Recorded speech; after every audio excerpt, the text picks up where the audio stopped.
Ruin the breeze me deep, that a new day means a new piece of content and a new module for you to learn from. Now that we've given you an overview of the systems, the progressing charts, and the majority of the menus and currency, it's time for us to take you down to the planet and get into some real brash tactics. And so, without any further delay, let's get down to the planet. Play my theme music, Jethro!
Welcome to the inside of the mission menu, Diver.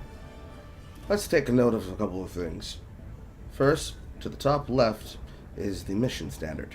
This is the termination of an illegal broadcast, a mission type that can be then appearing in your missions as a sub-objective. On the bottom, you have your difficulty rating, as well as what is inside of the range of the difficulty rating. Do not believe that the DR does not affect anything other than what it says to you. Difficulty affects multiple things. Played on the screen is the different mission operant modifiers that are affected from difficulty trivial to difficulty super helldive. It is better to think of these difficulties not as set numbers on a scale of 1 to 10, but instead the general difficulty rating at each tier, and what is affected. At tier 1, the baseline is established.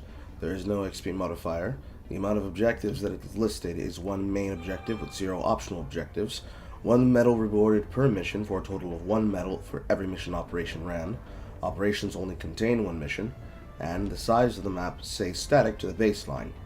1 square equals 100 meters that a diver can move on the map, and within that 100 square meter, it equals out to around about 300 meters in each direction, sometimes leading up to 400 meters depending on the actual terrain that is traversable. At DR level 2, the map size increases from 250 meter radius, around about 296 meters squared, to 300 meter radiuses of 283 meters squared.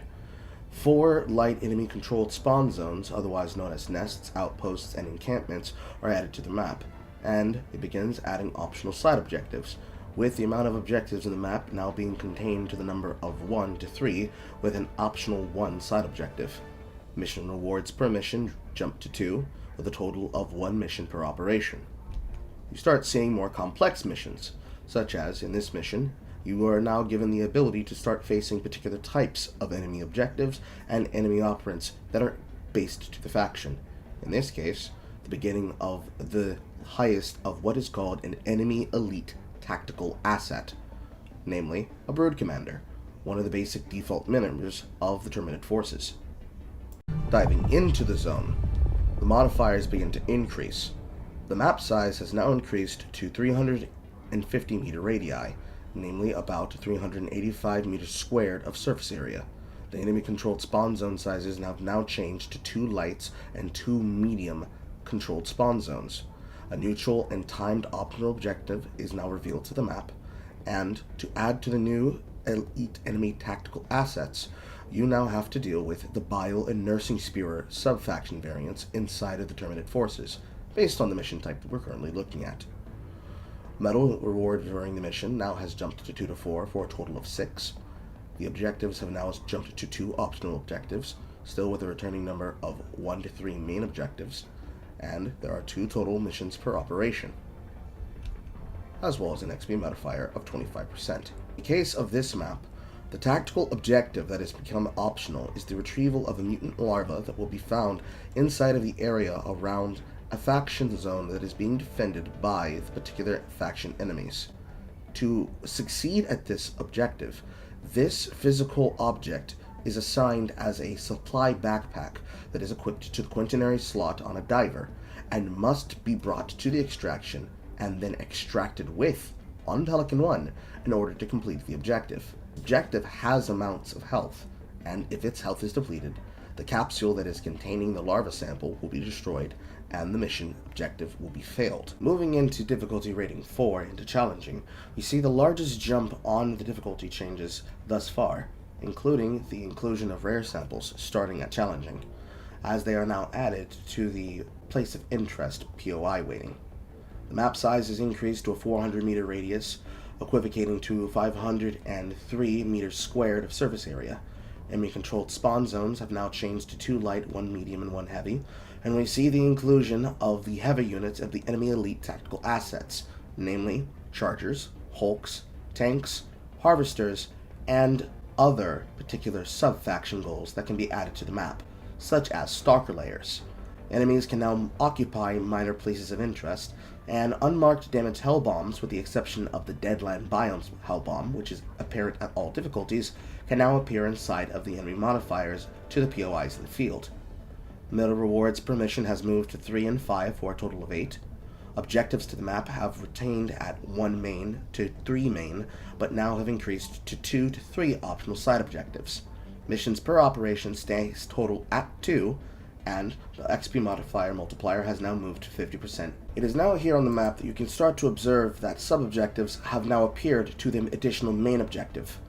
For example, the Evacuation Priority Citizen now requires that all sub-objectives must be completed in order for the main priority active to become possible on the map.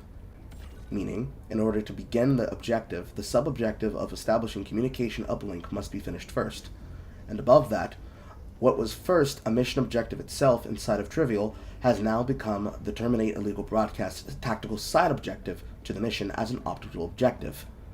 In other places here on the map, especially in the side of the radial zones that are recognized as enemy presence that is a danger on the map, it is now noticeable and possible to find unmarked POIs that are now usable to the field, such as the Super Earth armed artillery and SAM sites, as well as the Lidar station, as well as various other places of interest. From challenging onwards, the explicit difficulty spike to the amount of enemies, the amount of patrols, and the amount of objectives and side objectives, as well as the armor hardiness of your expected enemy, is going to dictate that certain tactics, stratagems, and strategies that you may have adapted and learned from other divers, as well as with your experience and time in the field, will no longer be viable at the particular heightened difficulties that you will be scaling towards.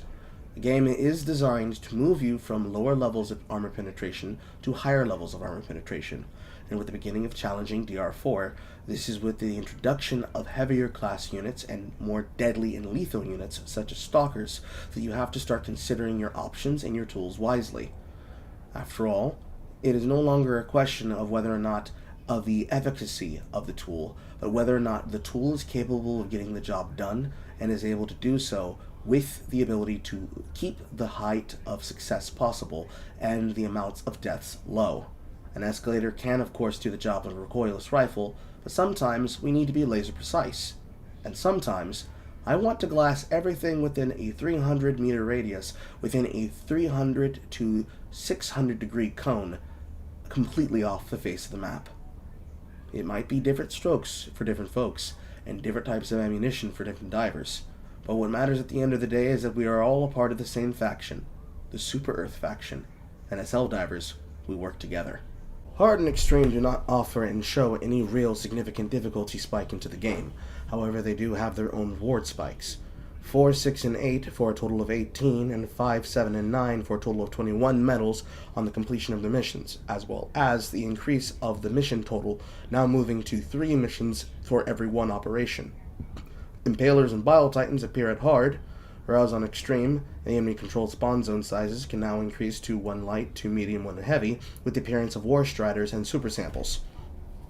For the full total of 75 and 100 respective experience boost across the mission types, it is now a set static number of 3 optional missions and 3 to 4 optional missions for extreme accordingly, whereas extreme now has an increase of main 2 to 3 missions, whereas it can still be a standard of 1 to 3 missions per every hard to every extreme. The true test of difficulty that is shown here is that as you move from difficulty to difficulty, the type of and the annoyance of stratagem now is relevant, with environmental conditions and operation modifiers now becoming high tactical assets to be considered before starting and choosing your particular mission and your particular tools.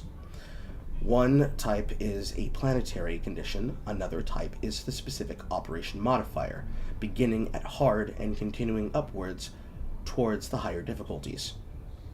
Every time you move up the difficulty, it can change what the operation modifier is, as well as moving over from mission to mission, but it does not change the fact that operation modifiers are now fully in effect across the planet. Think of them as permanent negative downsides that are meant to be a tool that you work around, not something that you're meant to shuffle until you find something more purposeful for your particular playstyle. Between this, we have an example of 3 in hard. First is complex stratagem plotting, which now increases all call-in times by 50% when you use a stratagem, meaning if it is the call-in time of a bombardment, that bombardment will now have additional time added onto it, which can be seen from inside the stratagem plotting list. Over on this objective, we can now see that the operation modifier is roving shriekers, meaning that there will always be a random spawn of flying shrieker swarms that can traverse the battlefield and harass the diver even if there is not a shrieker nest in play as a sub-objective or main objective. And on this operation, another copy of complex stratagem plotting. Moving into extreme, you can see that it is now changed which is which. This is now roving shriekers. This is also now roving shriekers. And this is also orbital fluctuations, which is an increase to the cooldown of the stratagem. This is also noticeable and can be tracked from the inside of the stratagem plotting list. In the beginnings of hard and extreme difficulties, you will begin to notice a particular type of mission that will appear, that appears for all mission types, which is the eradication of terminate swarms. It is to be noted that the increase of the difficulty of this particular mission and its rewards is specific to each difficulty tier. For the main mission objective of eradication, the base reward depends on the selected difficulty, with each difficulty affecting the rewards by 20 XP and 100 requisitions per difficulty. Example being, on extreme, the base reward is 120 experience and 600 requisitions, whereas on difficulties such as medium, it would be 60 XP and 300 requisitions. It is at this point that it will become very important to know the difference between diving into a planetary mission and diving into a city operation mission. As you can clearly see here on Fact Bay, there are now numerous effects that are in effect for the environmental conditions, namely intense heat and extreme cold. The reason why these are in effect is because on top of the planetary efficient of sandstorms, which decreases the mobility and the visibility for both enemy units and ally units, there are now periods of intense heat and extreme cold that will happen on delays depending at the time during the mission on its operant modifier. There is an internal cooldown which will have the effect take place, and because of the city modifiers, it is now possible to see inside of your particular operations in those cities different types of modifiers added onto them, such as SEAF units now operating in the battlefield.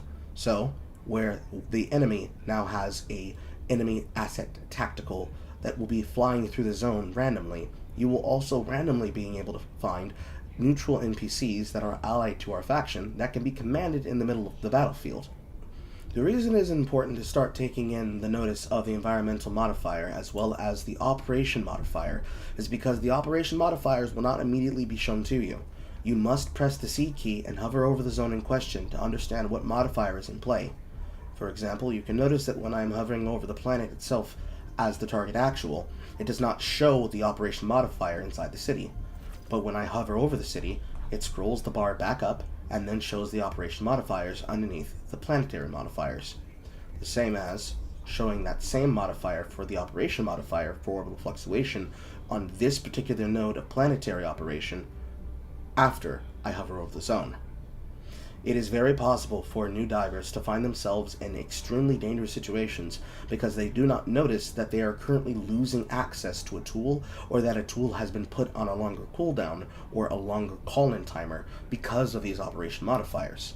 So, if you are leading the squad, it is your job to make sure to notice this, and if you are joining into a squad, making use of the SOS tools, whether through quick play or through the searching tab feature of the scanner, that you take note of what is actually happening before you dive into the mission.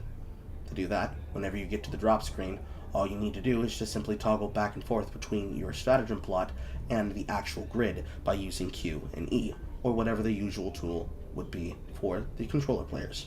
Moving into Suicide Mission on DR7, this is the beginning of where you will now be forced as a diver, if not before at Extreme, to earn the right to dive into your mission types.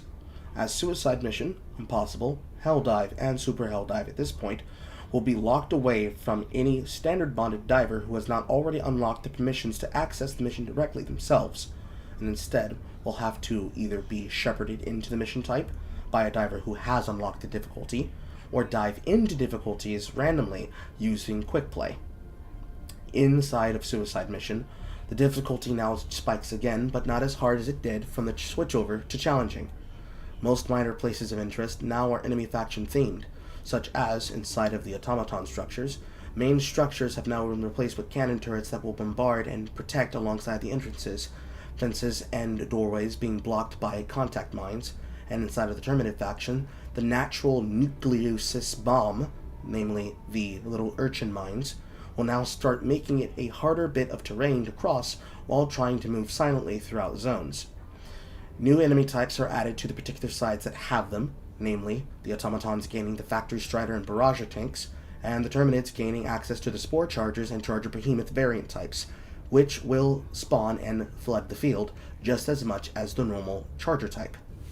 This can become problematic for particular types of main objectives, such as the main objective currently enabled for our mission operation as a major order. The amount of chargers do not account for the variance of bile chargers and spore chargers or behemoth chargers, so the kill total is not interchangeable between them. This is where it becomes necessary to understand that playing at the highest difficulty does not always bode well for the type of goal that is meant to be achieved. So, in order to truly deal with this, should one want to go down a difficulty so that they can disable the spawning of the other variant types, you will have to choose between lower difficulties to get the mission done. Should a diver not care, or it just be their condition to understand this, keep this in mind, as it does affect what you can and cannot be able to interact with and face inside of your dives. Additionally, the increase of rewards has now moved to 6, 8, and 10 for a total of 24 medals, and there is now a hard set limit of always 3 main mission operations and 4 optional sub-objectives on the map.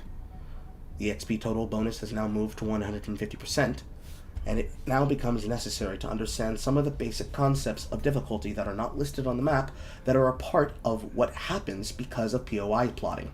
Noticeable on the map because of the growing red zones, you begin to notice the enemy presence of danger, and throughout the entirety of the plottable land that is now expected to be the game zone. In these zones are expected minor POIs, as well as the choice of the particular tools that can be found inside of those minor places of interest. This includes, but is not limited to, samples, requisitions, super credits, both in piles of 10 and the very rare 100, slips of requisitions, both in piles of 100 and the very rare 1000, cases of 1 to 5 metals, and one singular rare sample, these undocumented specimens not despawning and not being prevented from the collection of the pre-generated wild units, as well as the additional wild units that now spawn for each of the different sample types, from colored to uncolored in common, rare sample, and the now obtainable super uranium samples, which have a natural origin in places of being found on the planet at what is known as the super sample rock, but unofficially is known as Dick Rock, Cock Rock, Dildo Rock, and various other formations of a mushroom-plotted rock that is covered with or without particular pieces of slime or bulge that denotes the usage of the uranium plot. Alongside the random POIs now comes the plotting of additional outposts and major, minor, and even mission objective large nests that can be closed. Alongside these closures come patrols that are naturally occurring inside of an area radius around the diver for 150 meters. There is a very long and hard explanation, but I instead will quote directly from the Helldiver wiki. Within the use of spawn mechanics amongst patrols, there is a factor that must be understood, which is the area of influence around a zone, as well as the following elements that have an effect on nuance that can be covered later in a further section, namely the primary objectives, the primary sub-objectives, secondary objectives, the enemy outposts, and the extraction point. When you are inside of an area influence, you create heat, and this heat increases the amount of spawn points that are generated per tick, meaning more frequent spawn patrols. The center of the area of influence is the element icon on the map, with the amount of heat generating scaling on a player's distance from that center. Within 50 meters, the heat generation itself is at a maximum value and then has a fall-off that extends within 150 meters, and the strength of the heat generation decreasing by 1% per 1 meter. The example being, if you're within 100 meters of an icon, the heat generation will be at 50%, at 75 meters, 75%, at 125 meters, 25%. The infographic itself displayed on the page shows the demonstrating concept. However, a better picture is the picture that immediately follows under.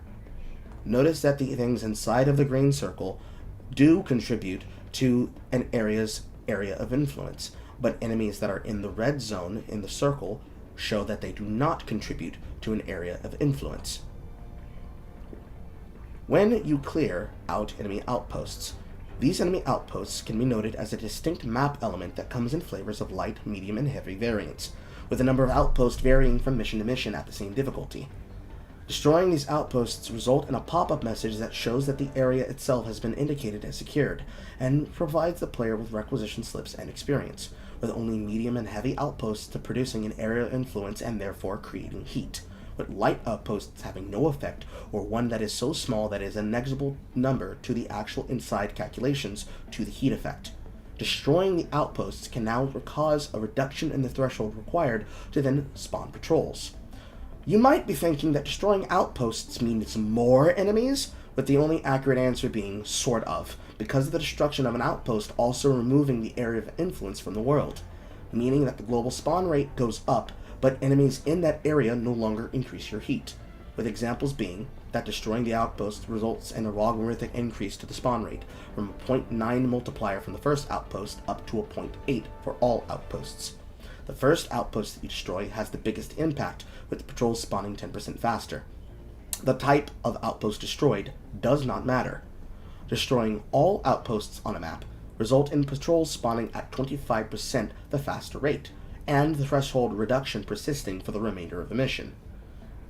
As an example, I'm on a map with 5 outposts and a baseline of 240 seconds. As soon as you destroy the first outpost, you get a patrol every 216 seconds, 10% faster. Once you destroy the 5th outpost, you get patrols every 192 seconds, 25% faster. Now, what are the effects of completing the primary objective? This has the biggest impact on the frequency of enemy control spawns. As soon as you complete the primary objective, the threshold gets multiplied by 0.75 meaning you now receive patrols 33% more often. Using the baseline value of 240 seconds, this gets reduced to 180, with the primary objective completion also triggering the extraction hotspot. When you are nearby objectives, as discussed above, certain elements on the map produce an area of influence, and inside of that influence of heat that quickens the spawn rate. The way that the primary, both main and sub-objectives, and secondary objectives create their area of influences are complicated, because if a location has static spawns attached to it and the objective itself is in an active state, meaning that it has not been completed, it will generate heat for as long as these conditions are true, that the static spawns are still alive, and that the objective is still active. If either condition has not been met, then no area of influence can exist. With the static spawns relevant to this are only the ones that in the main area of the location and do not spawn in the outlying structures matter. Hence, the infographic as seen below. If a location does not have a static spawn attached to it, for example, a crash data pod or sieve artillery, the location generates an area of influence until the objective is completed. However, there exists an exception to the rules and is best illustrated by the behavior of detector towers and stratagem jammers alongside secondary objectives. For the detector towers and the stratagem jammers of the Automaton front, the main objective generating the area of influence is the fabricator itself in the location. Once a fabricator is destroyed, most of the heat generation stops. However, the detector tower and jammer itself also generates an area of influence with a small heat coefficient. While the fabricator creates heat that increases the spawn rate by 50%, the objective structure itself does so with a 10% increase, with these effects combining multiplicatively. Essentially, if you're going to attack these objectives, full glassing of the area should be your first objective target, as the fabricators should also be your first objective. The effect of this upon the extraction point itself is a very special hotspot that generates an area of influence only when it is active, namely, when the primary objective itself has been completed. Actually dialing out to Pelican 1 has no effect. Therefore, the increased spawn rate is simply due to the fact that you are near the active extraction point. The extraction point generates heat with a wider radius than other areas of influence, starting all the way out to 250 meters and increasing linearly up to 100 meters from the extraction point, with the maximum heat multiplier being 0.185 between 1 and 0 meters and 100 meters, resulting in 5.4 times faster patrol spawns, with some missions having a pre-existing hotspot on the extraction point from static spawns. This hotspot seemingly generating heat similar to a rate as other areas of influence until the static spawns have been cleared. Primary objective completions can trigger the normal extraction point behavior. And what happens when a player splits up is that when a player group is active, it can be defined as any set of players that are within 75 meters or closer to each other within that radius. A player by themselves is still considered a player group, just with a singular member. If each player group maintains their own spawn point bucket, and when that group's bucket becomes filled, it creates a patrol for that player group.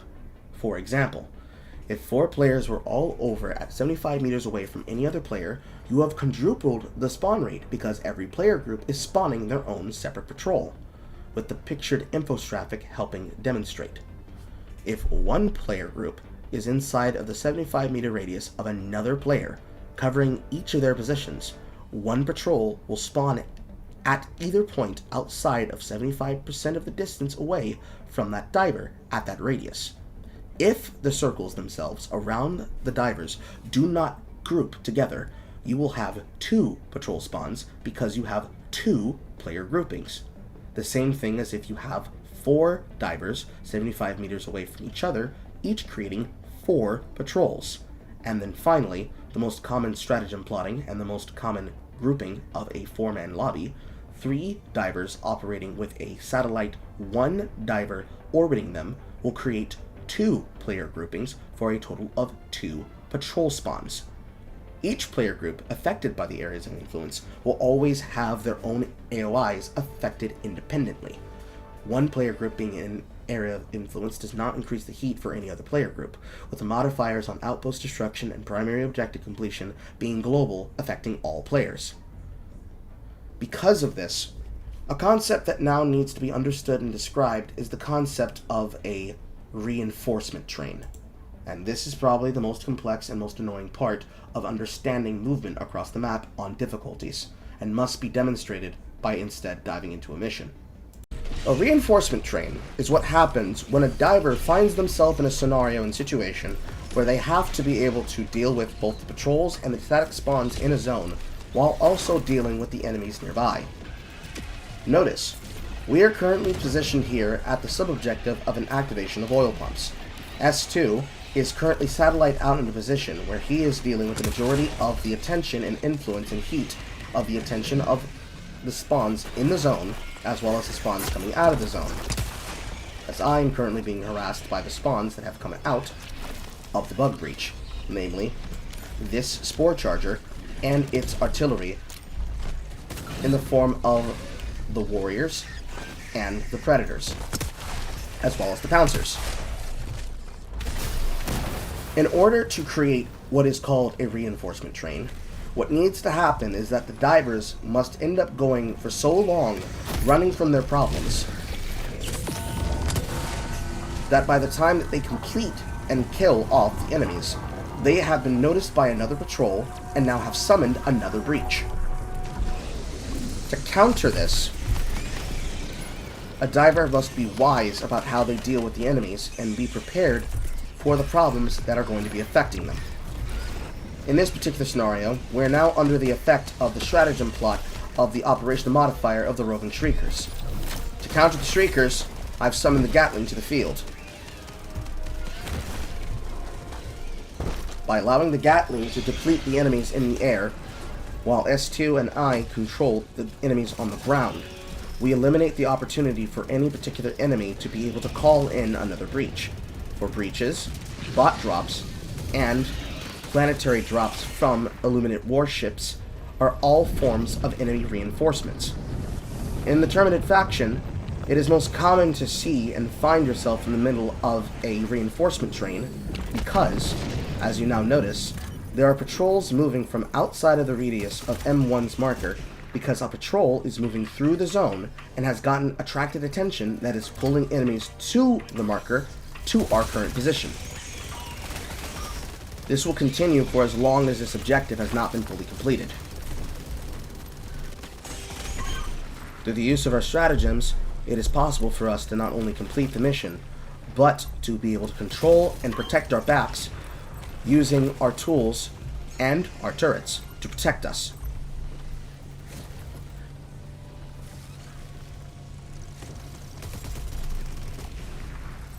Two A is blocked. Got it? And now, as the oil pumps activate,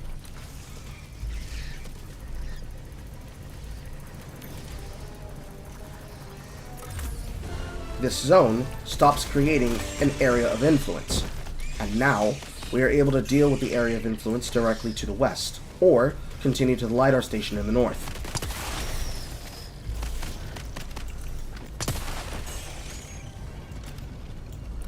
The way that it is to be understood, and it can be calculated.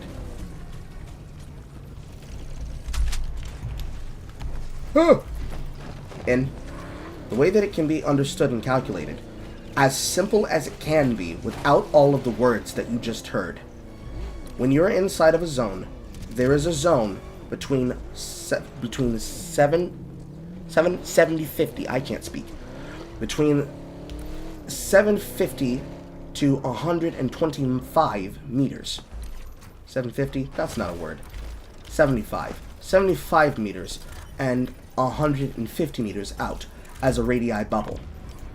That radii bubble effectively exists here and extends outwards, and within the zone between 150 and 75 meters, you are now able to be attacked by any particular spawn point that spawns around you. To demonstrate this, I will hover my M1 ping and use the pings to show where those enemies are occurring from, as well as showing the influence of patrols that are moving currently towards us from the south. These are not being generated by heat, but are a part of the fact that they are being generated by movement and action that already happened in the zone. Sometimes they are not the same. Moving across the planet, eventually you will be able to find a super uranium point. Note that this is one without the slime. The rock can be notated as a type of silver mithril, and the super sample itself is liquid metal that hovers off the ground with a puddle above itself. Also note that in the top right corner of the screen, especially when holding down tab, that you can notice the amount of samples that are both in play and the amount of samples that have been captured off the planet. S2, if you wouldn't mind dropping your cache really quickly. When all samples have been collected from a natural resource source, it deducts the amount that has been collected in a death cradle and shows that on the update. Notice how it says 0 out of 0 and 0 out of 0 for both common and rare, and the super uranium itself has been completely removed. Pick up the cradle. But when they pick the cradle back up, the total is counted back to the full acquisition. This is because every death cradle is tracked between divers. However, just because a mission happens to take place at a difficulty where super samples are meant to spawn does not mean that they will spawn. For example, inside of this Terminate city, as you can clearly see from the icon in the top right corner, there is no super samples on the map to be found or located. However, it is possible to get a higher number of common samples in this mission than it would be normally, as you can see from the total number of 70 in total. Occasionally, inside of city depots, you will have to find super uranium nearby what is known as an ammo outpost, otherwise known shorthand as the ammo mezzanine. There is the ammo building here, and a secondary building with an open type face. Uranium can be found all around in spotted plot points, and will stack all the way from the first starting 4 to 7, all of which can then be subjected to the duplication trick that belongs to the sample hunt. Because as you can see here on the open face of the ammo mezzanine on a map that I believe was keyed for the Illuminate, it is possible for the super uranium to appear and go inside of objects, as can be seen here with the picture of it inside of the building. If this does happen, this particular node sample will be lost to you unless you use a warp pack to teleport inside the building and grab that missing node. Otherwise, the ammo mezzanine has some particular features. One, it is a raised surface platform that will have entry either up main stairs or side corner stairs. And the uranium will be plotted all around the area. Occasionally, with the open face, it is possible that the open area has the majority of them, and sometimes they can even be spawned on along the sides of the buildings. Whereas with the closed face, where the building is in the center, as was in the last clip, it is possible for them to only be around the actual upper platform itself, and occasionally on the stairs. There's also the third type of super sample location, which is a burning convoy that will have 3 or more super samples in between two structures that look like an APC and an FRV that are inside of an urban or non-wholly urban environment. It can happen on any type of planet where there is a super sample located inside of wilderness spawn with a colony of any type. However, more commonly I've seen this anecdotally on the Illuminate front more than I have the Terminate or the Automaton front. And then finally, the last type of super uranium location is a fortified position that is effectively used as an automaton choke point. The uranium can be found in a U pattern inside of this building. Key notes are, 1, the skulls of Martyrs, located here underneath the Automaton banner. The blocked off blockade that has ammo POI structures and a spotlight. And usually, but not always, if there are side streets nearby that lead up to the back of the structure, the platform leading up and around it will be lined with barbed garrote wire. It will always show up as a marked POI in the map, and can always be found at this particular building loadout. It might take you some time to find it, because it might be nestled in between the buildings, but fortunately in this category plot, the POI was spawned outside of the range of the detector tower. There is one other super uranium formation that can be found inside of cityscapes on maps, which happens to be the double-fisted Helldiver salute symbol that is found inside of a topiary garden on elevated and raised ground. It appears that the ammo mezzanine is being the tool used to phase out these statues, as these were active during the Battle of Super Earth. Very occasionally it is possible to find them, but it is more likely to find the ammo mezzanine both in the open and closed court face, because these statues on dominated cities do not appear, as they have been desecrated and destroyed. So, if your city is still functional and active during a Super Earth liberated defense, it is possible to find this statue. Otherwise, you are more than likely not going to find this statue. The one additional recording feature that is notable between Impossible and Suicide Mission is that you move from one environmental operation modifier to 2 operational mission modifiers. This is where you're going to start becoming familiar with a good old enemy on the Terminids, the atmospheric spores, also known as map obscurement, where you can't see shit unless you have a Lidar station. This is also where many regular extended bonded divers have cut their bones and cut their teeth on some of the more bullshit type modifiers that one can find inside of the game. Those of you who can raise your hands and say that you experienced 100% call-in time and 50% stratagem cooldown timer know exactly what it feels like to be on a 150 mission. However, this has been nerfed to 50-25, but members remember. The members remember. The difficulty ratings 8 and 9, there is no real true difference between these two on the chart. You have 7, 10, and 12 for a total of 29, and 8, 11, and 14 for total rewards of medals rewarded after missions.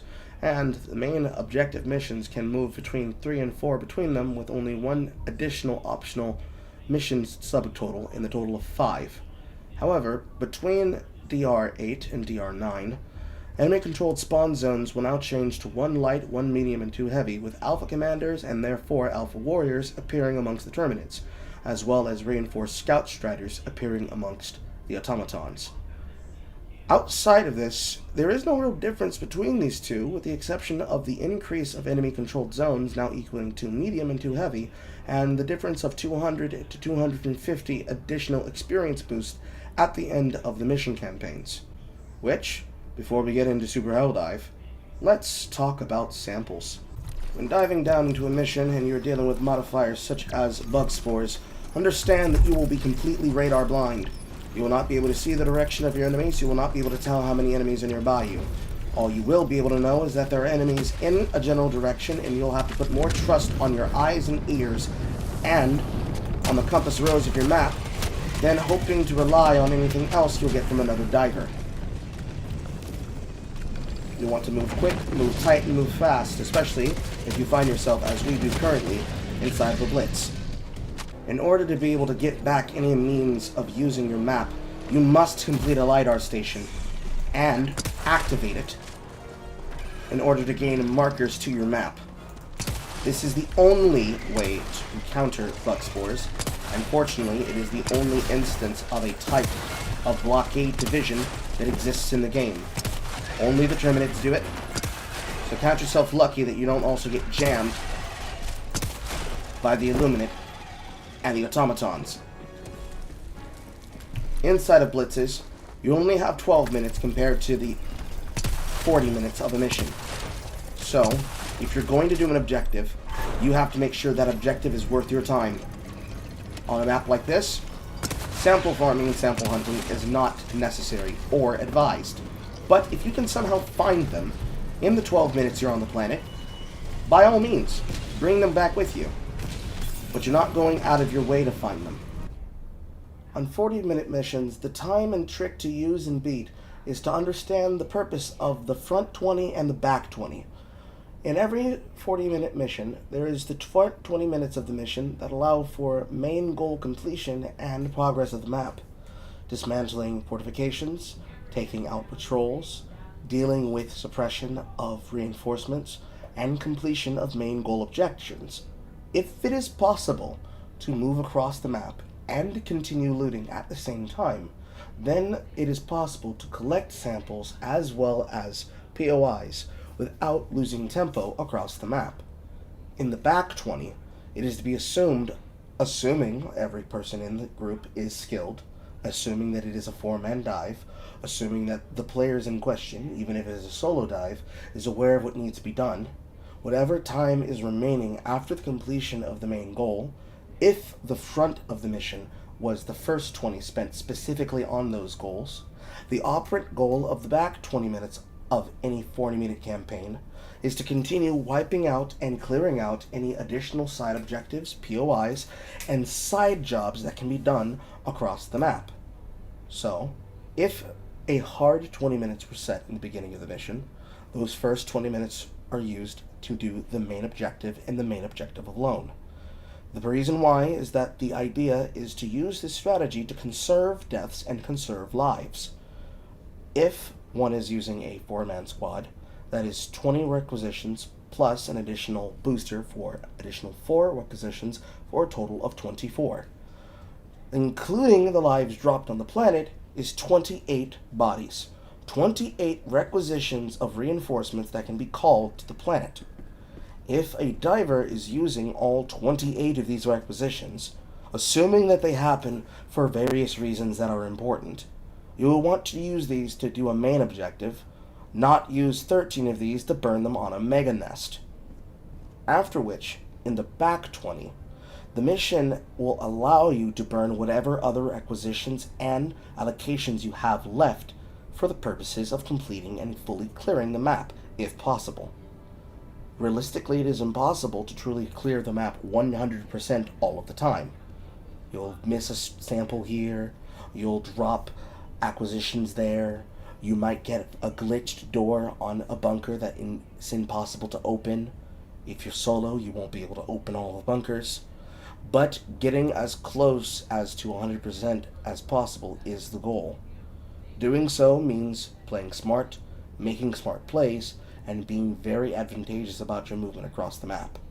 Do all of these, and you will more than likely come back with around about a number between 20 to 40 plus samples on the map, inclusive between the commons, the uncommons, and at least guaranteeing and finding the super samples. Finally, Super Helldive is the last difficulty added after the launch of the game, and firmly into the time span of Escalation of Freedom and Omens of Tyranny. There is no additional difficulty spike in this, with the exception that the final increase is to then have giant-sized POIs added to the map for enemy-controlled spawn zones, specifically the Megnests for the Terminates and the Automaton's fortresses, both which contain an inside tool which is to be collected from the Meganest in the form of a high-value asset.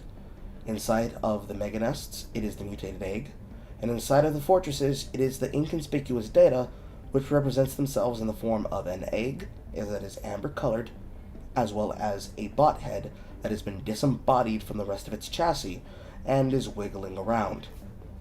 Outside of that, there is nothing else, other than the default enemy spawn zones changing to one medium, to heavy, one giant, and if the faction has no giant variant, the sizes remain unchanged, meaning currently at this point of time, the current ramifications do not apply to the Illuminate. And finally, 9-12-15 totals the 36 medals that can be recruited from a full, completed Helper Helldive operation. It is because of this fact that it is actually more important to know how to move the map and how to search POIs effectively than it is to have every possibility to, quote, solo the game. Because the difficulties between 8, 9, and 10 are the literal difference between what is comfortable to be soloed and what is meant to be impossible. After all, Helldivers 2 is a team-based game. If you want to cosplay as being Helldiver Montgomery or even John E. Helldiver himself, it doesn't matter. We aren't supposed to be that guy. If we are that guy, especially if we're reinforcing someone, then we are in fact that guy. But your job is to work with your squad, not to Rambo across the map by yourself, because you quite frankly aren't really meant to do so. And if you want to have the ability to survive and do it effectively, your job should be focusing on doing it well and doing it as best as you possibly can with the least amount of resources you can spend. Just because you have bodies to use doesn't mean you have bodies to burn. Because as long as you keep saying we're winning, it doesn't matter, you can keep winning, it doesn't matter all the way to 0 acquisitions. And then when you have to choose your lives wisely and you, quote, play your lives, you realize it is better to work as a team than it is to play selfishly. The last and most egregious part of farming that comes to anything is when it comes to super credit farming. Displayed on the screen currently is the max cap of baseline samples that can be found inside of all mission types at their particular difficulty ratings, as well as the symbols for what contains samples and what does not contain samples, namely the sideways diamond/sapphire and the chevron symbol. The number one word of the moment that defines everything behind super credit farming as well as general sample hunt farming is weighting. The weighting of everything that can be apparent inside of a special loot container, whether it be a tier 1 container or a tier 3 container, is the particular weighting of any potential object that could appear in place of anything else. As you increase your difficulty rating from medium onwards to super hell dive, the greater the number of things that can appear inside of your loot containers, as well as the potential of what can appear based on the increase and the activation of anything that puts rare samples inside of special loot containers.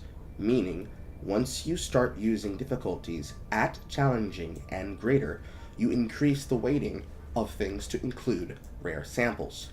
By removing the difficulties above medium, you limit the weighting and thus reduce the weighting of everything else you can find.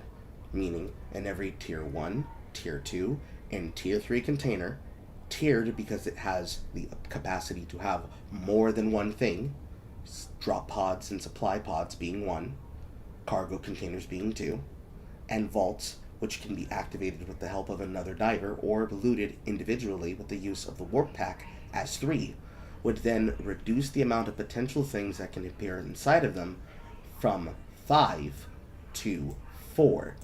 Meaning, if one wants to farm super credits, the place to do so is trivial and medium. The greater the amount of area based here from what we have learned about the difficulties, the greater amount of area that one can find adds more optional objectives and adds more distance and more play zone. But in terms of everything else that can be consumed, the more time spent looking over more distance increases the amount of potential time possible for what one needs to cover in terms of distance.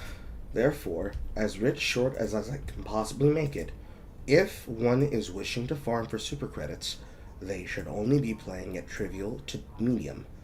If what they want is to begin farming rare samples, and they would like to do so while being able to get the minimum amount of super samples, they should be playing at extreme, where it will then insert rare samples into the pool alongside the weighting.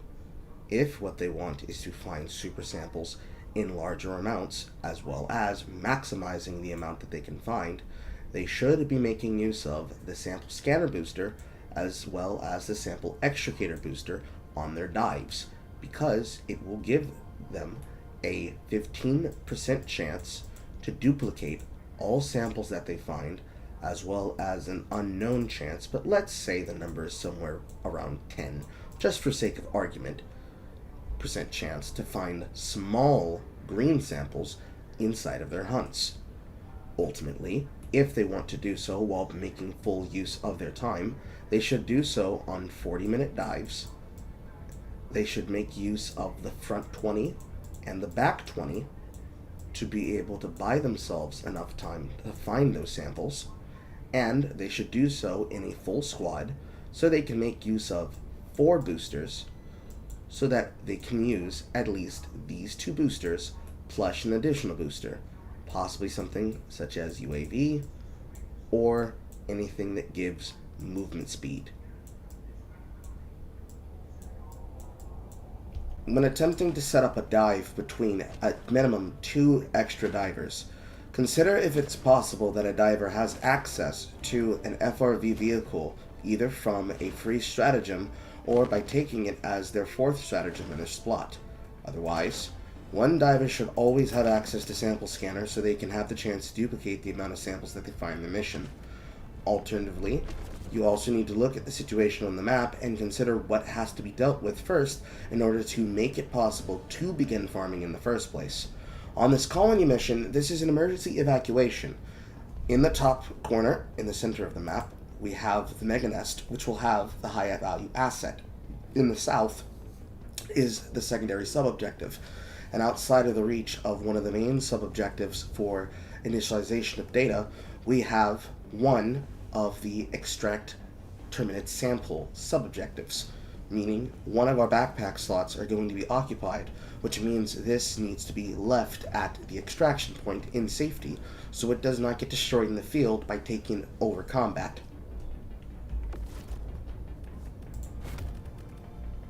For this dive of my choice, I preferably like having in-hand solutions. I also like using my grenades. Supply pack and de-escalator deals with the choice between having a tool to deal with hovels as well as having a tool to deal with heavies. Additionally,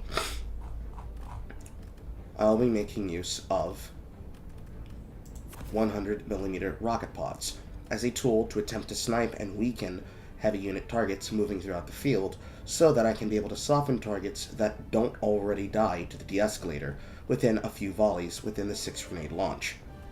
And then finally, my 4th slot is a free slot. So, because we've lost access to the orbital, I'm probably feeling something like the orbital napalm should things start to get hairy on the map. Alternatively, we can also be able to use something out of the encampments. But looking at the loadout of my additional diver, Guest has chosen to make use of 2 turrets and the expendable anti-tanks, whereas I like to nickname them the Ravens, compared to the Buzzard, which would be the Commandos.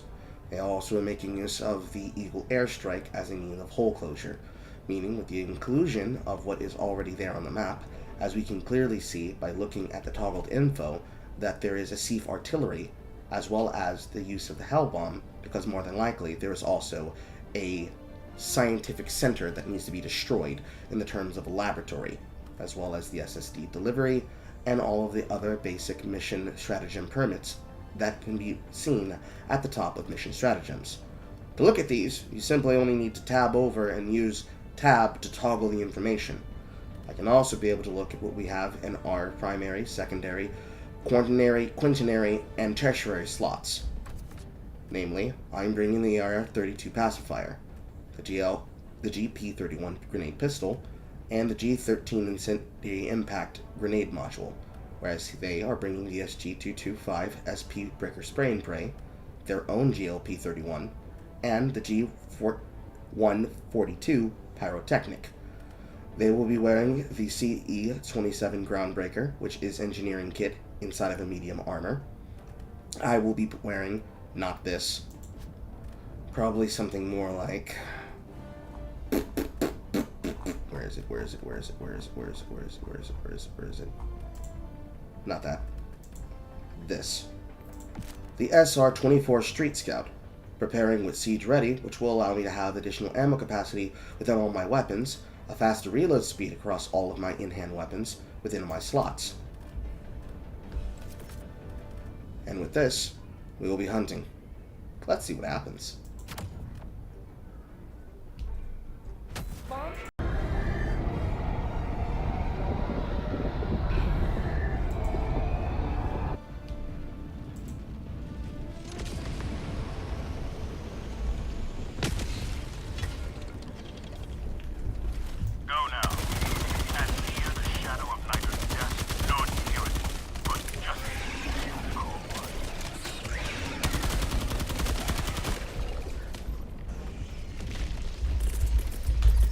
Objective critical stratagem no longer available.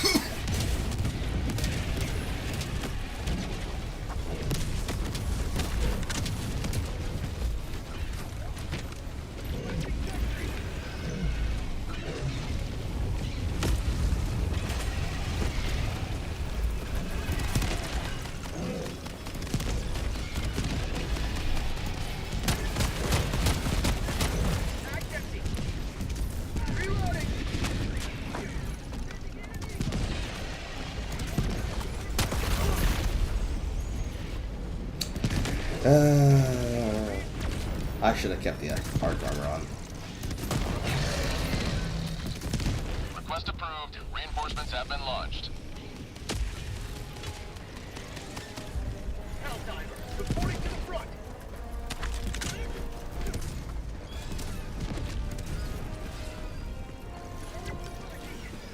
Reloading.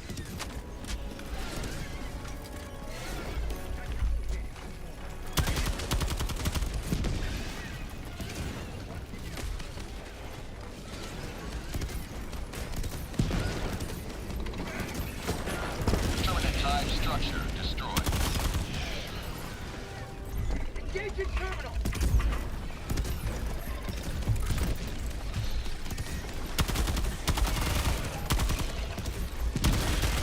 Mag's empty. I got the terminal.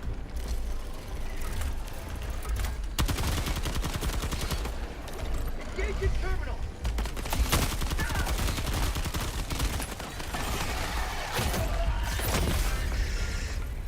Reinforcing.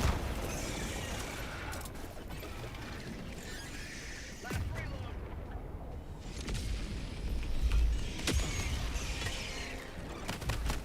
Joining the fray.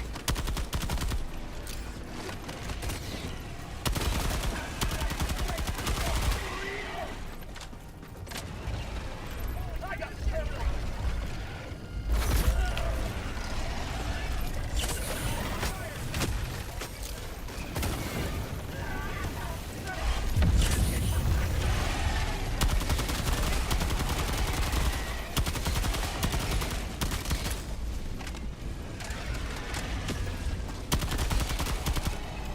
Sending in an eagle.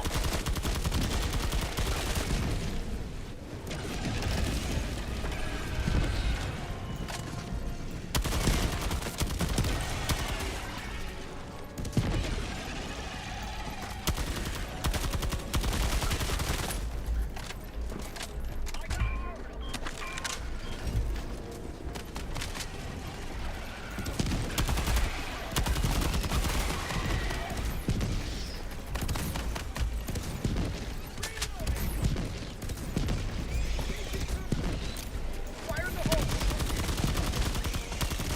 Mag's empty. It bugged. Engaging terminal. Making progress. This is for you.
South. Affirmative.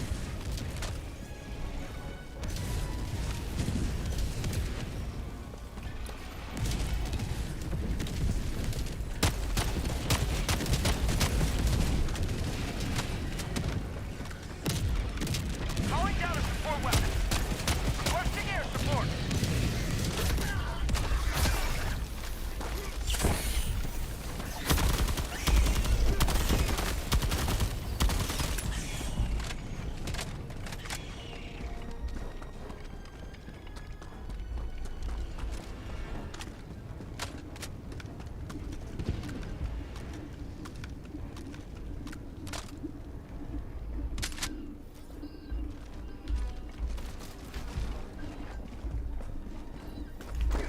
Heavy.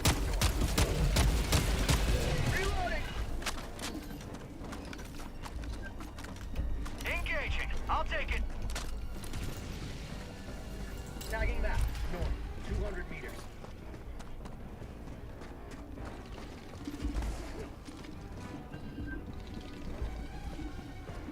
Tagging map. South, 200 meters.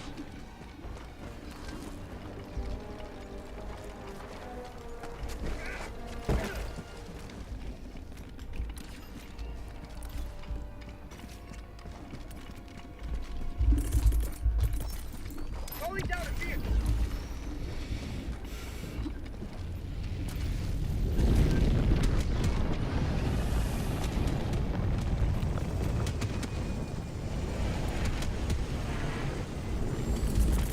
Eagle 1, drawing to rearm.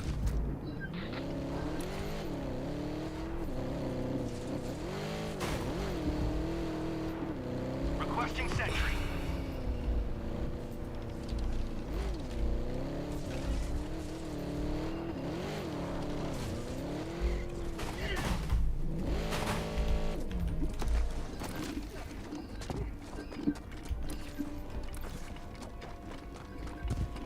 Calling down a sentry.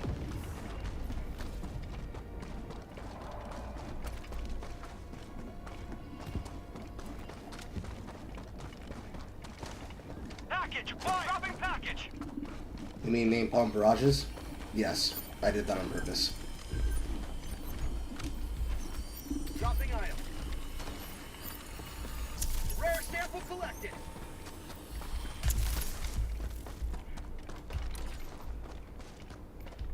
What do you mean then? Backpack inbound. Oh, you mean napalm ammunition. Okay. Requesting I understand advanced now. weaponry. Package acquired. Dropping package. Reloading. How about a nice cup of liberty? Mission at 30 minutes remaining. Orbital inbound.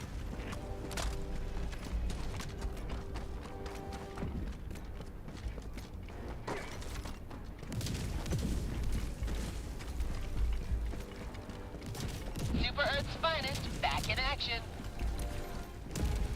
Found something. –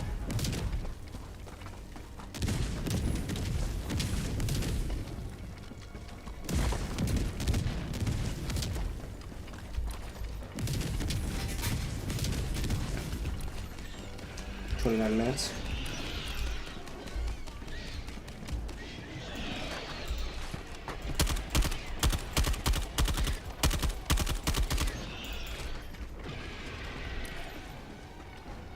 Sending in an eagle.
asset near your position.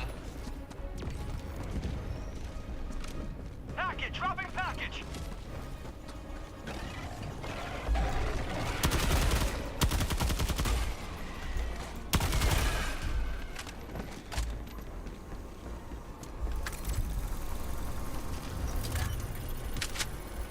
Sending in an eagle.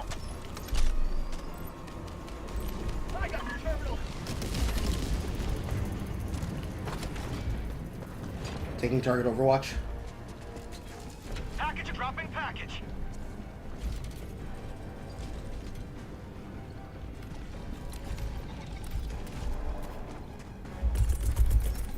Objective located. Package, dropping package.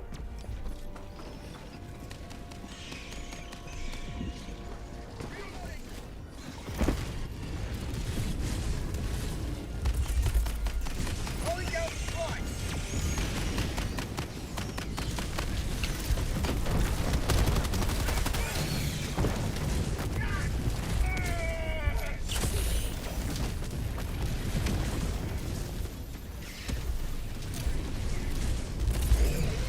Requesting advanced weaponry. We've got equipment.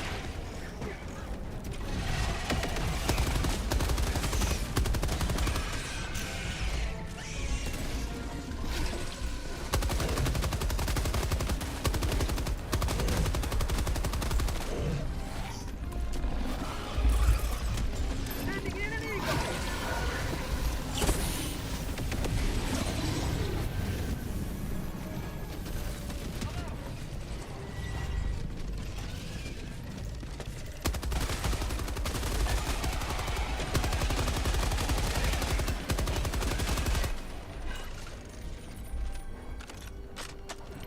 Package acquired. Dropping package.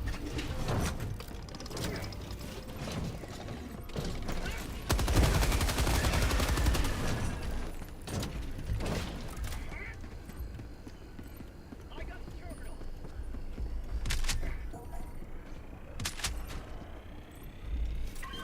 Affirmative. Objective complete.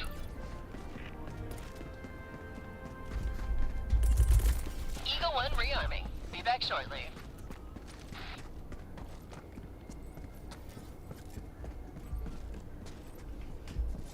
Request battery. Engaging terminal.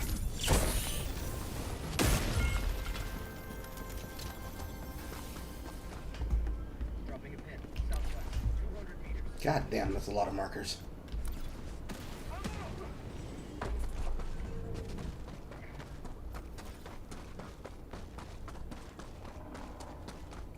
I heard it.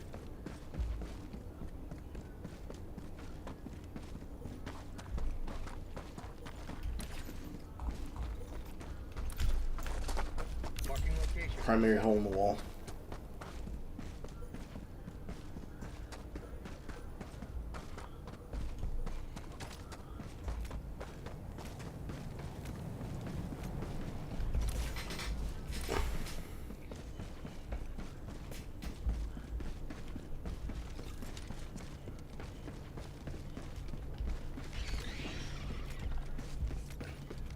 I do, but I'm also bad at aiming. I haven't gotten used to that skill yet. Vehicle. And there's a free FRV in the city. Sub-objective near your location. We're in transitioning to the back 30, back 20.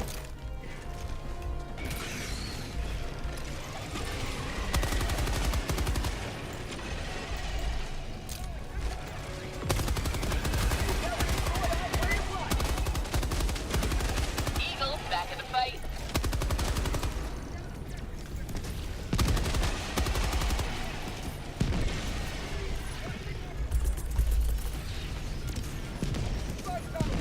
Orbital inbound.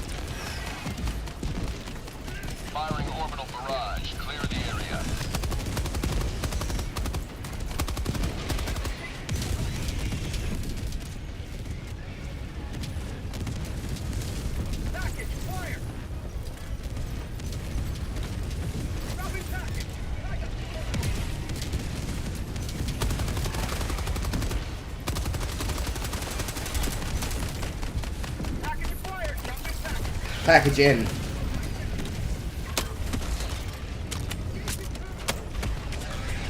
Mission is progressing. Reloading minigun.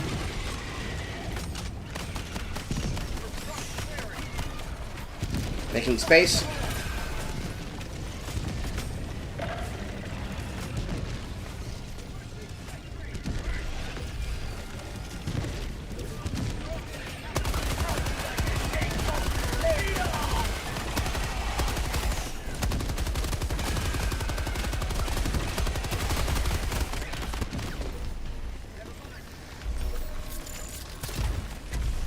Spare sample collected.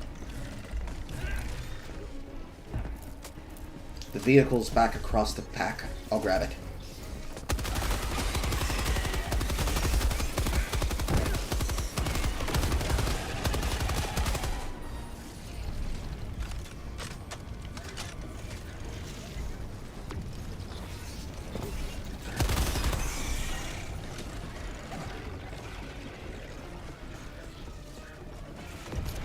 Main objective near your position.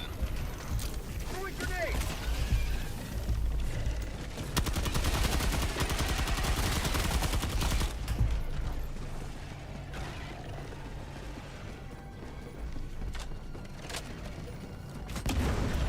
Calling down a sentry.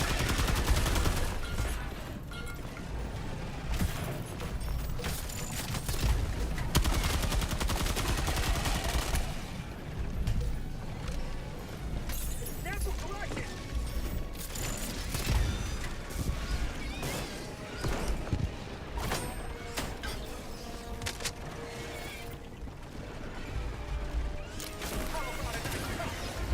Liberty.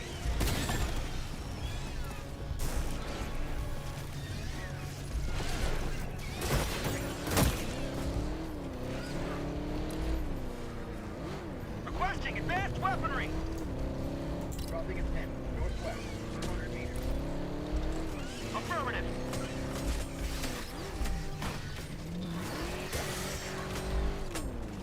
Mission at 20 minutes remaining.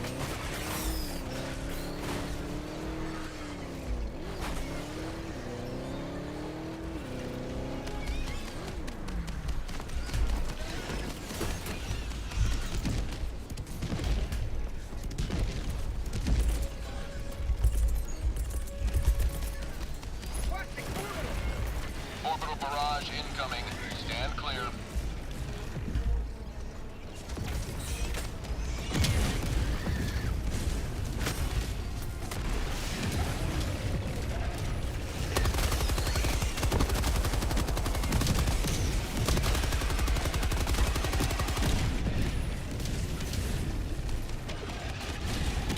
M1 on site. On second silo.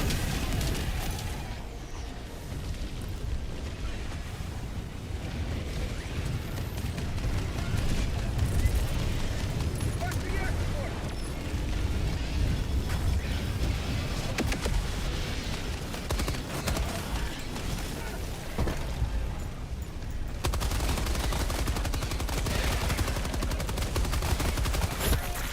Squad lost. Deploying replacement squad.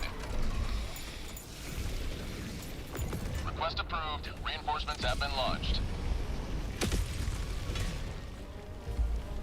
Ready to liberate.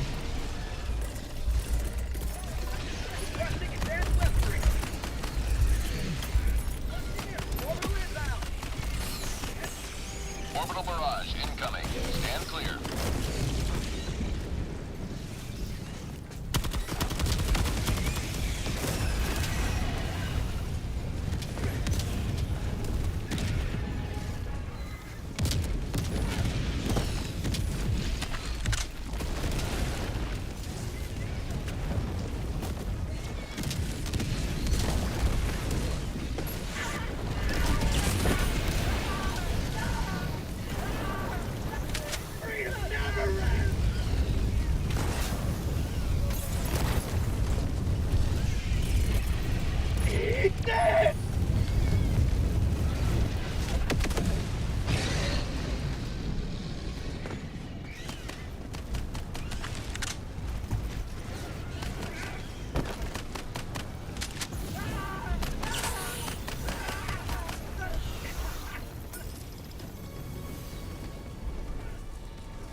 We've got 13 minutes to work with, and fortunately we're on the side that has all of the interactables. But the Mega Nest is to the north.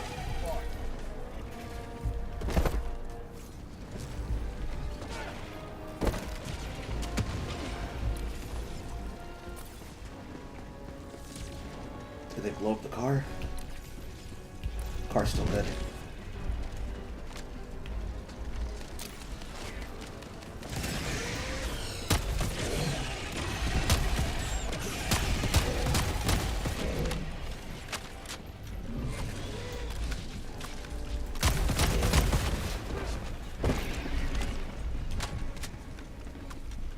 I think I just blew up the car. Yes, I did.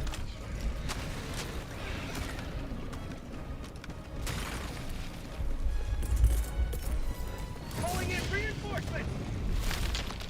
Half reinforcement budget remaining. Sample collected.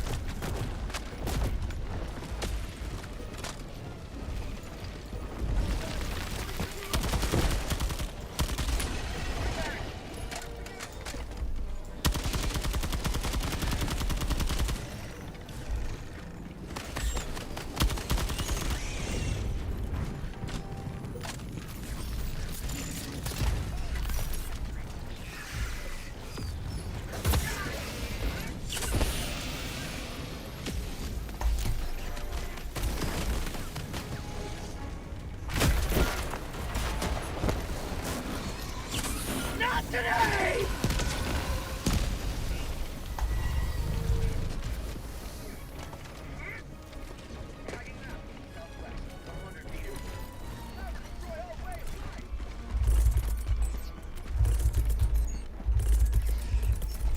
Requesting vehicle. Sending in an Eagle.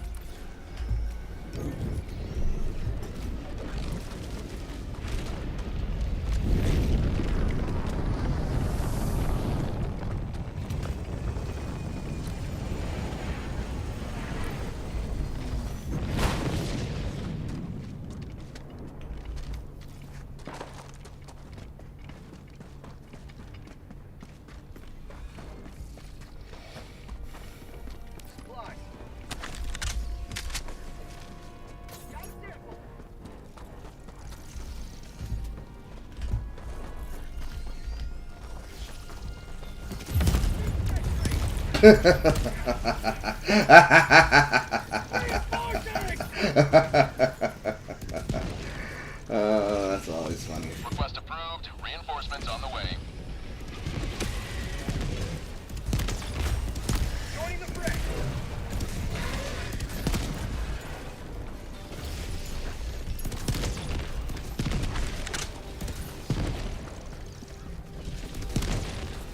Bug tunnel free.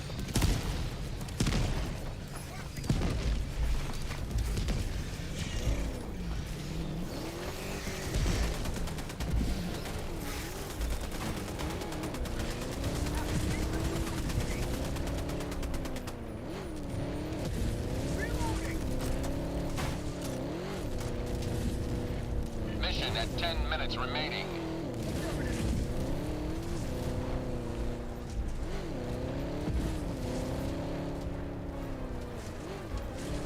We're gonna have to dump everything to do this.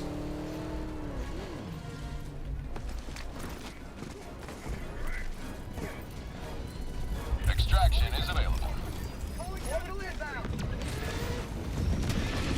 Firing orbital barrage. Clear the area.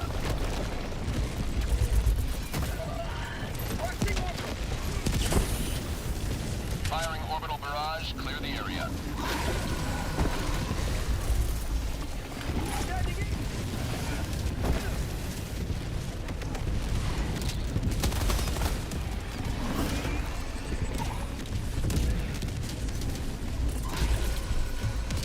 Requesting air support. Requesting air support.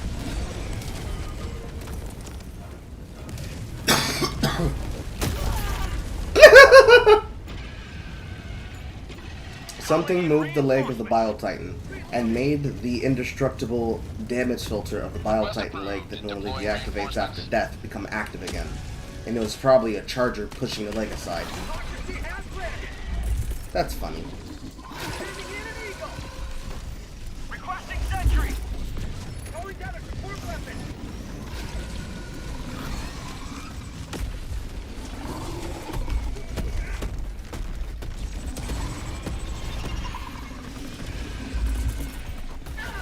Eat this! We delivered him!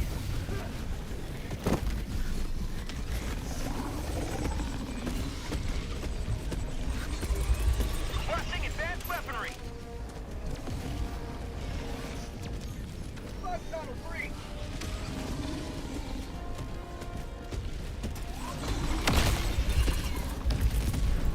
Attack back.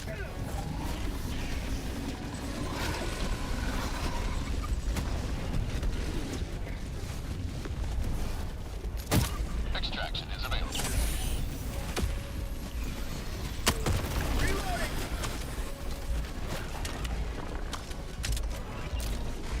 Sending in an Eagle.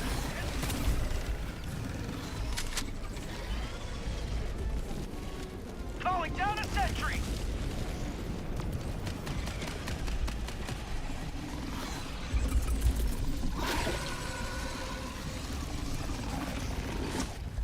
Requesting air support.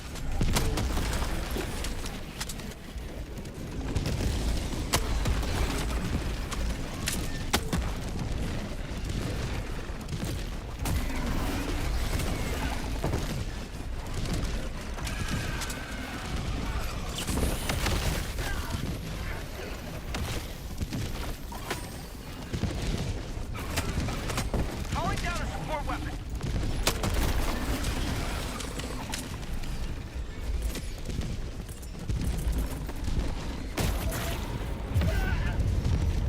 Charger. Reinforcing.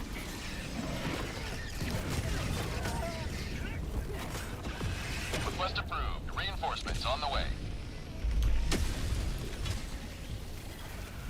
Ready to liberate. Eat this!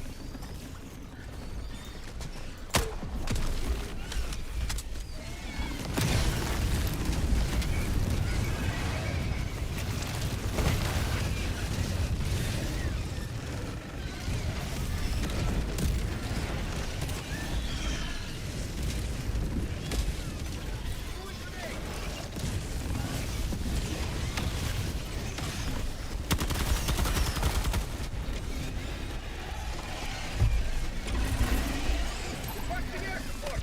You may proceed to extraction when ready. Just got you left behind.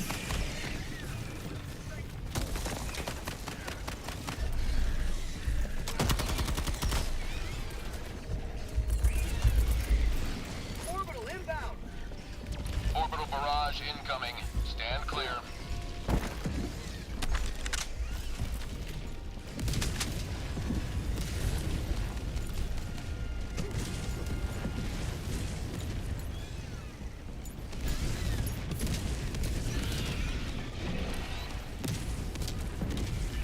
Minutes remaining. I repeat, 5 minutes remaining.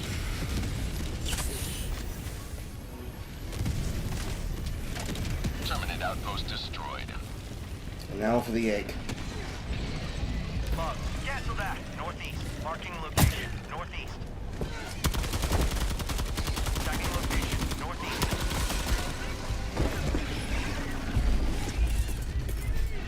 Sending in an Eagle!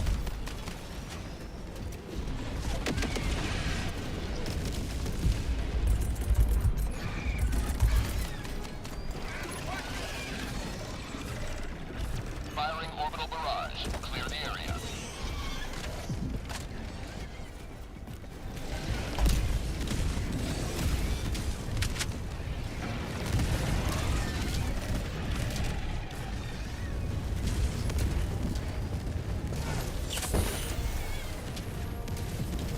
Requesting air support.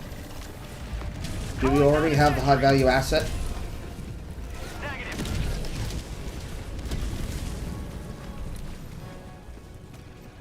Supplies.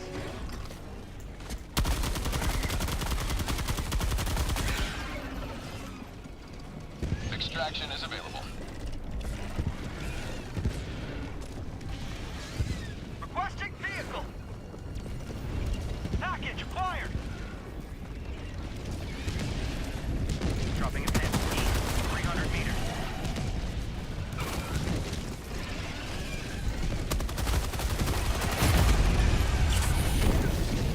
Dropping package. Package acquired.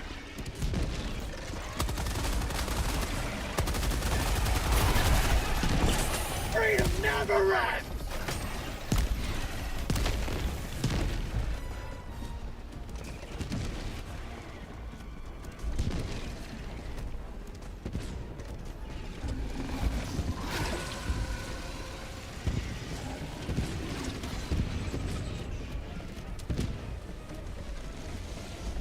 Rare sample collected. Dropping package. Package acquired. Air support. Affirmative. Marking location. Never mind. Bugs. Southeast. Copy. Affirmative. For Superman.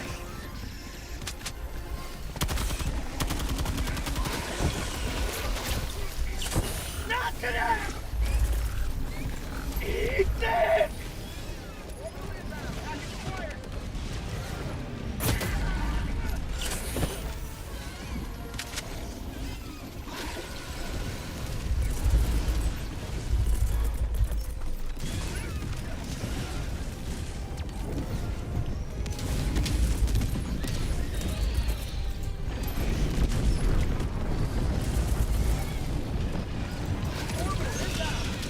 Orbital barrage incoming. Stand clear.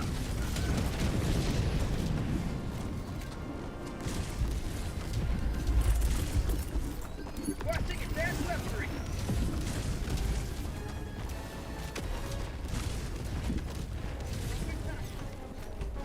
Dropping item. Extraction request confirmed. Shuttle inbound.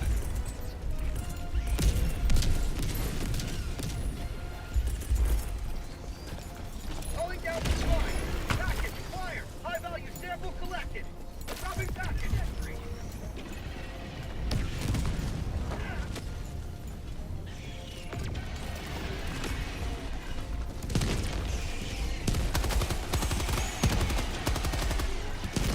ETA T-minus 1 minute and 30 seconds.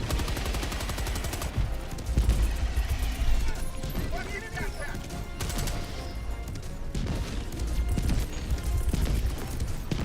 Requesting orbital.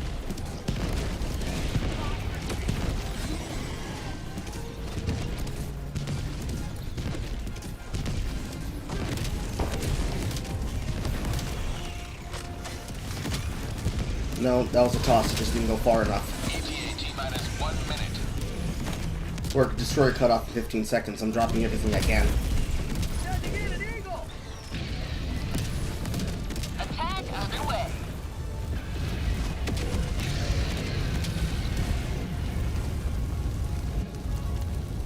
Reinforcement budget depleted. Now that's what I call liberty.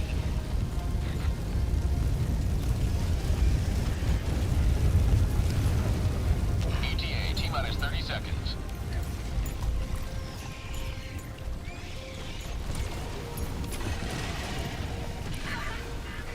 ETA T-minus 20 seconds.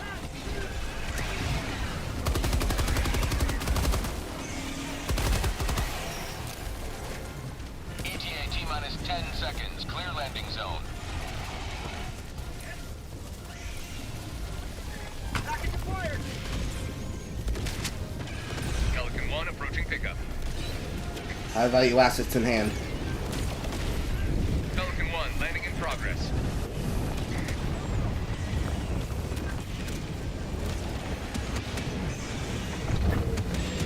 Countdown initiated. Stand by for takeoff. Loading in. Extraction complete. Pelican 1 beginning ascent.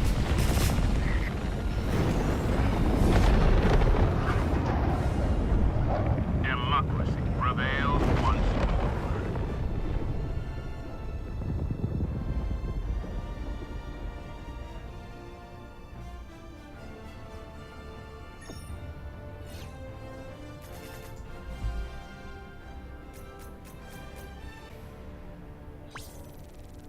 11 plus 14 is 25. Plus 2 plus 4 is 31. So exactly within the range I said. 20 to 40. So even between two divers alone, at least one of them has even utility-based boosters, quote, the shit ones. It is possible not only to survive, but to thrive on the map inside of a super hell dive mission, and successfully accomplish the mission while collecting a majority of all of your samples. I angled wrong. So now, you understand how to sample farm, and you understand what it is you're facing in the maps. But we haven't even talked about the worst evil of all, other divers. When dealing with other Helldivers, the most common thing that is going to be the enemy is not going to be the enemy, but is actually going to be your fellow diver. The Chaos combat is common, but dealing with the Chaos is just a part of the job. Where did we put the it's back over here. For example, when moving in a group that has access to a B1 supply pack, you now have faction-based jobs, because if you're sporting heavy artillery, you are by default the backup and the meat. So, when dealing with another diver, and when dealing with requisitions, consider the following. 1. When you are fighting with your fellow divers, it is your job not to kill them. So, if a diver is in the middle of your crosshairs, you do not shoot him. You move around the diver, and you make sure your bullets go into the enemy. Secondly, when reloading another diver, notice how W3 has 2 markers. One marker is here, that denotes the position of the portable backpack. The other one is centered on the body. You do not ever approach a diver from behind to give them refills, especially from arm's length. Because if I move backwards, 2 button presses, I'm staring at the hell bomb. I move closer, it goes to the refill. First, tell the diver to stop moving, or come up to the side. Then, press the interact key. If you move around the diver to their back and you're spamming E, or if you're a diver that moves around with a mortal hell bomb and you and another diver see a sample at the same time and you step in front of them, please know that you're going to be blowing your squad up. Notice, this is what happens if you approach a diver from behind when they have a hell bomb.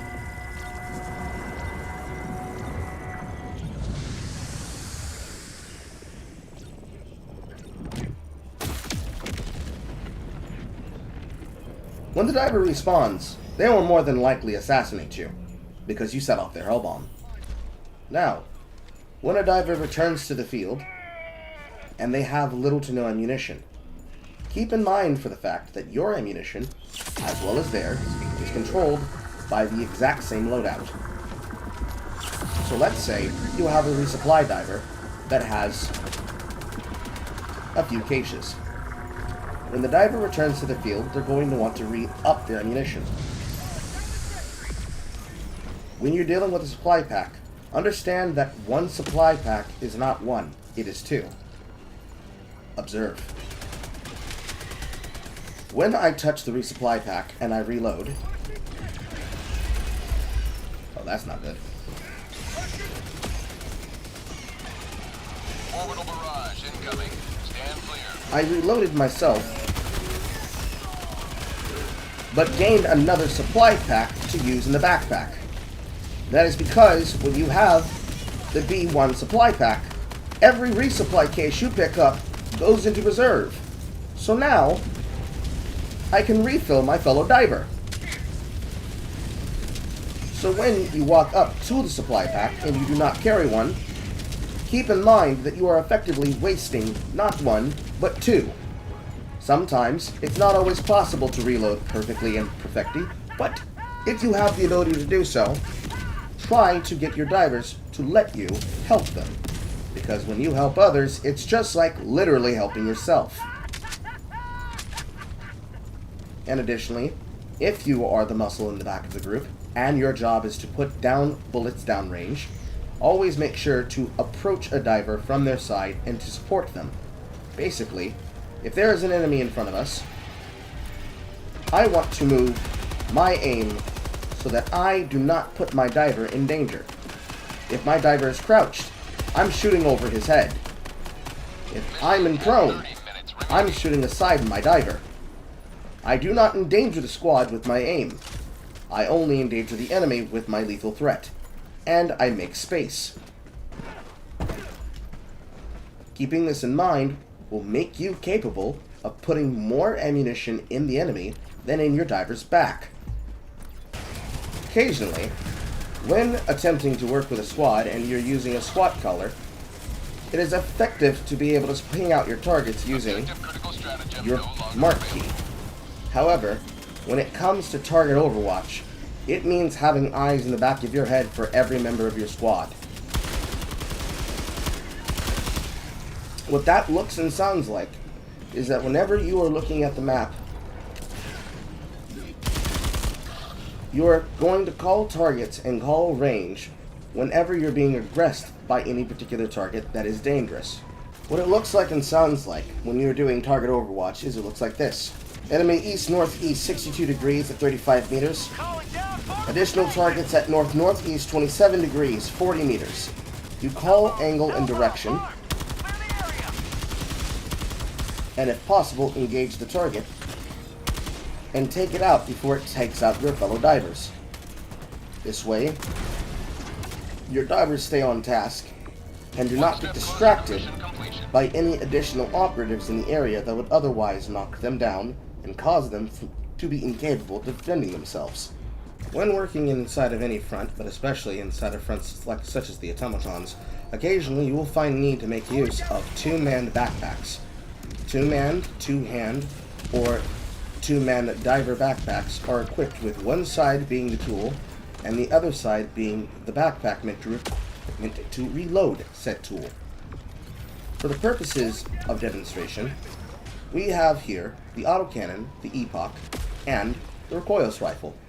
Two two-handed backpacks and one one-handed supply weapon. For the purposes of attacking, this recoilless does the exact same job as that disposable anti-tank. However, the disposable anti-tank is meant to be disposable, whereas the recoilless rifle is meant to be reloaded. Observe.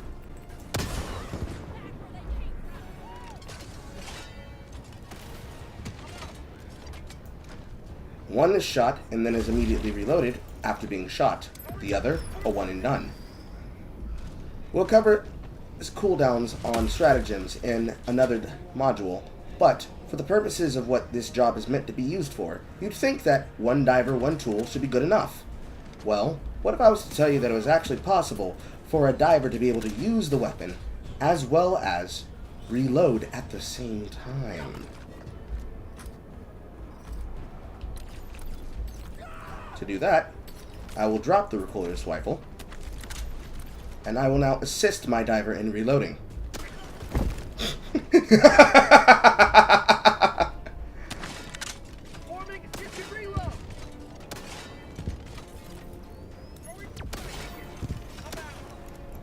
As you can clearly observe and see, it was possible for us to not only shoot, but also immediately quickly reload.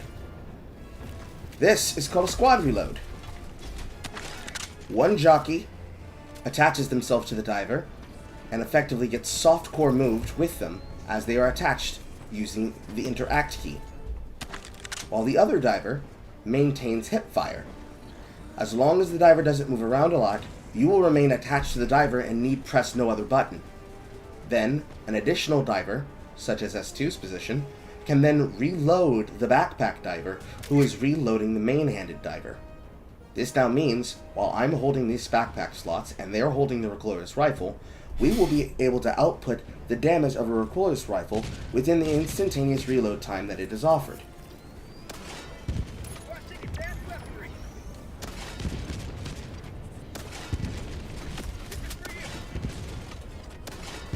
And as long as we have ammunition,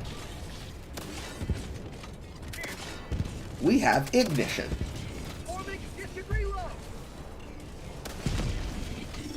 This function is applicable to any backpack that has the ability to use it, which effectively means every 2-mana backpack has the ability to be team reloaded. Displaying the use of the autocannon, as I hold down the reload key, which on keyboard is R, you can see that there are programmable modes of combat fire, namely one for AP Het and another for flak, as well as automatic fire, as well as semi-automatic fire. It is important to note for the autocannon that the autocannon, unlike the other programmable backpacks that have reload capability with team reload, that it's important to remember how this particular tool works. W3 if you will mind.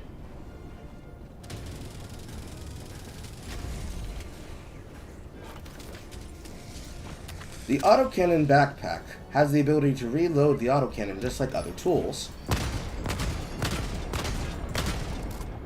But the autocannon, unlike other tools, only reloads in shells of 5, meaning if I only fire 4 shells,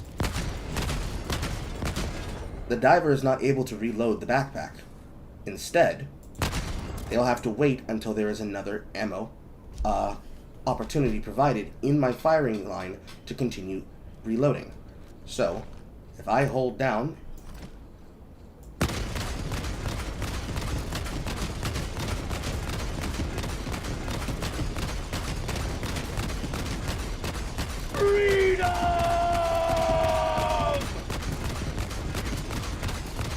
the weapon will continuously fire for as long as it can be reloaded. And yes, it will chew through some ammunition. This means that every time you look at these particular tools, or you look at their damage profiles on places such as Helldiver Wiki,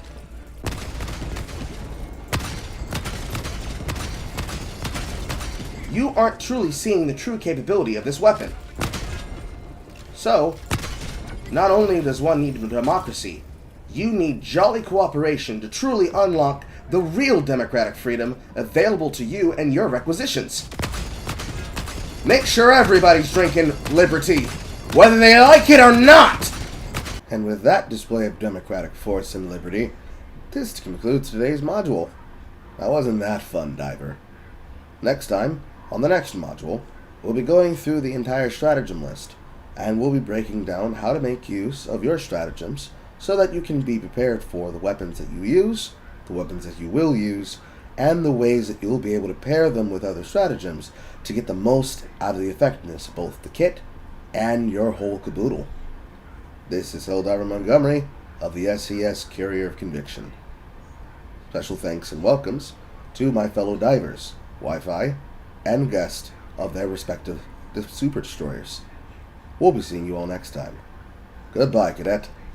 How It's Killed's funding is provided by the combined logistical, fiduciary, and governance force of the Super Earth Federation and its known ministries and companies, including but not limited to Droman News and the Ministry of Truth.